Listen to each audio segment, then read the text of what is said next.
So that if motivation is getting a hold of an idea and taking this idea to its logical conclusion and not letting anything interfere with that, that's motivation.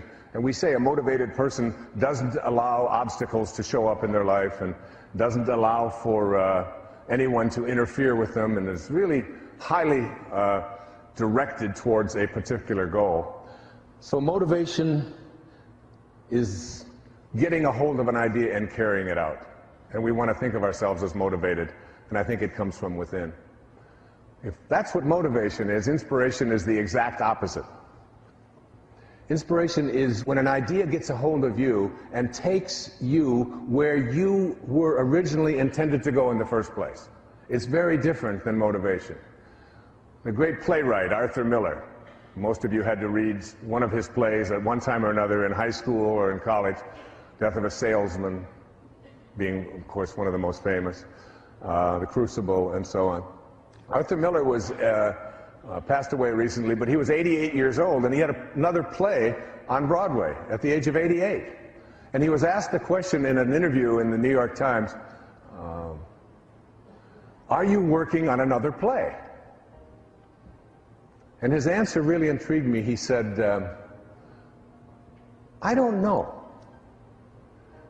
but I probably am. Now, I think that that's really a very astute observation. When people ask me if I'm working on another book, I often say the same thing. I probably am. That there's something bigger. There's something that is greater in our lives. And when we connect to it, we allow it to take us where we were intended to go when we signed up for this whole visit in the first place, called our incarnation into being a human form for this little parentheses in eternity. Just a little parentheses in eternity. I have one of my very favorite observations of this subject about inspiration from a story written about a man named Wolfgang Amadeus, what? Mozart, of course. It's from an essay, Where Madness is Psyche's Only Nurse, it's called. It seems a would-be composer came to Mozart seeking his advice.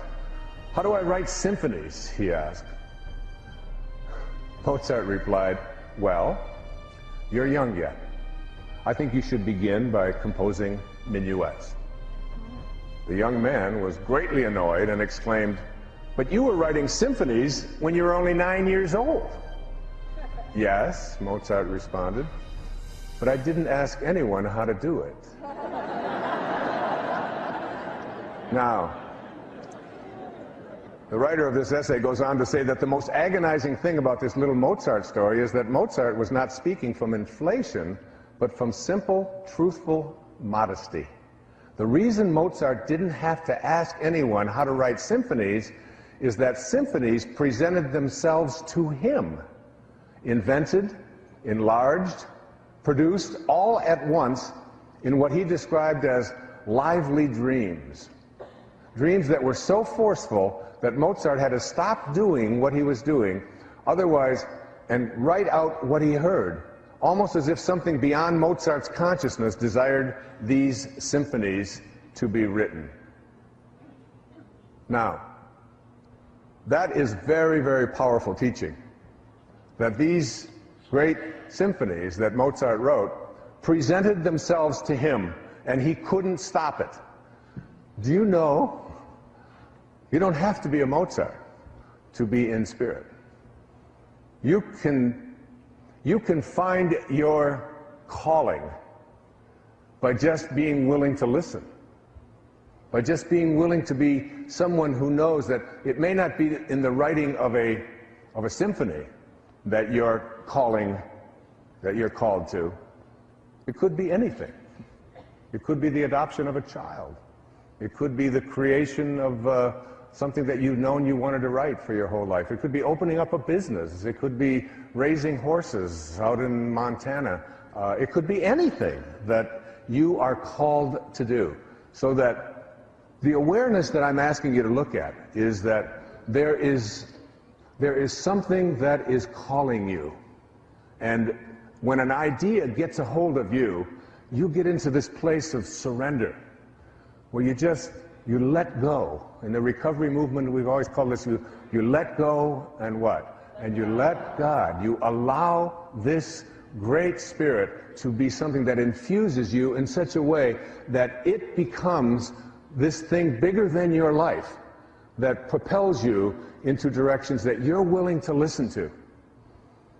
But you gotta change your awareness of yourself, as Maslow said. And one of the ways that you change your awareness of yourself is to understand a very simple premise.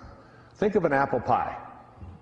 Here's an apple pie, and this apple pie, you take this apple pie and you take a slice of this apple pie and you put it over here. And then you walk over to the slice and you say to the apple pie, the slice of apple pie, "What are you like? What are you like?" And the little slice of apple pie says, "I must be like what I came from." You wouldn't expect it to be pineapple. You wouldn't expect it to be cherry. You would expect it to be like what it came from, right? So why is it that we understand this, and yet we don't understand that we too must be like what we came from? We are pieces of God. We came from a divine source. We have to trust in our divinity.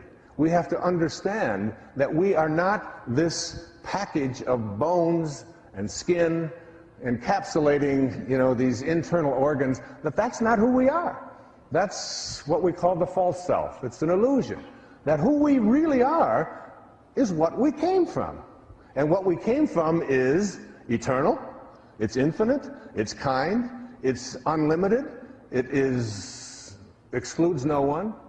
So that if we understand that we are really here as spiritual beings, just having a human experience, not the other way around. We're not human beings having a spiritual experience, it's the other way around. Our essence is our greatness, what we came from. We must be like what we came from. I've just taken up this new practice. It's called yoga. Now, I'm 65 years old, and I've decided that there are certain things that I was told that I couldn't do at earlier stages of my life that I've decided I'm taking on. I don't care what my age is or what anybody else has told. What Mrs. McConnell told me in the 6th grade at Marquette Elementary School in Detroit, that you don't have to come to art class. It's really not for you. You can go dribble basketballs maybe, but you don't want to come to art. This is because she saw some of my stick drawings that I was pretty proud of. And then there was Mr. Tubbs at Denby High School in Detroit, who, when I turned in my first drawing in drafting class, I didn't even know what drafting was. I just signed. They threw me in there because the school was so overcrowded. It was my elective, and I turned in my first drawing, and he asked me the question, "Do you have a little sister?" Like in the 3rd grade, because she perhaps is the one that did this way. That was my whole view of my artistic ability. I'm out there painting now. I'm doing painting, and I'm also doing yoga, all right?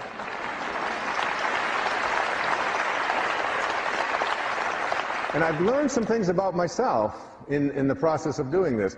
Like the last time I touched my forehead to my ankles, I think I was 4 months old.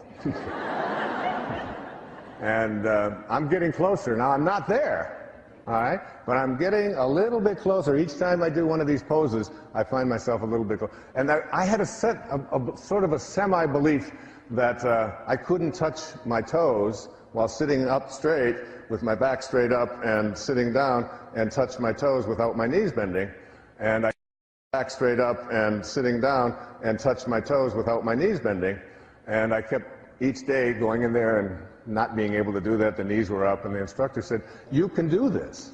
And I said, "Well, it doesn't seem like my body agrees with that, but it would be And so he came over and he said, now I'm going to show you that you really can do this. Now keep your back straight. And he took his foot and he went like this, down on my knees. And my knees went down and I was sitting up. And the first time I had ever been able to do, it was like a change in attitude, a shift, a belief system that I no longer was hanging on to. And that's what we have to do. It doesn't matter what your age is. It doesn't matter what your beliefs have been. It doesn't matter what other people have tried to convince you of in the past. When you move into spirit and have a knowing that I have the capacity to be able to do this, you leave behind the false self. And the false self is really nothing more than this ego. Look, you came from a divine place that is unlimited, that says you can be anything you put your attention on. And then you bought into a whole series of beliefs that were handed to you by very well-meaning people attempting to convince you that you had limitations, that you couldn't do this, that this wasn't possible. And I'd like to suggest to you that you took on something called an ego. E-G-O, an ego. You came in from divinity, you came in from a place of unlimited, you show up and you edged God out. E-G-O. And when you edge God out, it doesn't mean that you're sacrilegious. It doesn't mean that you're not a moral person. It means that you take on a belief system that says, who I am is no longer this infinite divine being who can step outside and observe this body and believe that he can make it do whatever I put my attention on and use it to have the same powers that is spoken about in the New Testament. Even the least among you can do all that I have done, and even greater things. It's within each and every one of us, except that we bought into an idea that who we are is what we have, who we are is what we do, who we are is what other people think I am, who I am is separate from everybody else, who I am is separate from what I would like to attract into my life, and who I am is separate from my source. And we believe in this separation, and we believe in this identity that who I am is what I have. So we start accumulating. We accumulate and accumulate and accumulate. The problem is that when you stop accumulating, and if who you are is what you accumulate, then you have no value as soon as your things start to disappear, as soon as they wear out, as soon as somebody else takes them, as soon as the government taxes them, as soon as any number of things. Who I am is what I do. If you no longer can do, then you aren't. You no longer exist. Who I am is my reputation, and we raise our children often to believe that what's most important is what other people think of you. Fit in. Do what you've been told to do. Do what the crowd does. Follow the herd. And you know what happens, what you step in when you follow the herd.